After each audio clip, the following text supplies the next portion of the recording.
Good morning mga idol kalapatids. Waiting po ako ngayon sa aking Warriors na papakawalan sa Santo Tomas, Batangas ngayong umaga, pero sa GC ng naming grupo, sa aming grupo ay hindi pa nare-release dahil makulimlim po ang area doon sa Santo Tomas, Batangas.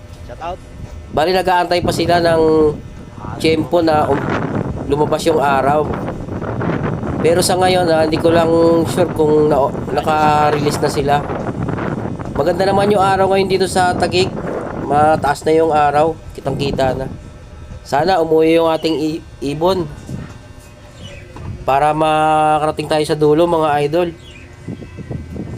Pero i-update ko po kayo pag naka-uwi yung ating ibon. Maraming salamat mga idol. Paki-support naman po ang aking video at paki-like and comments na lang. Maraming salamat po sa suporta nyo mga idol.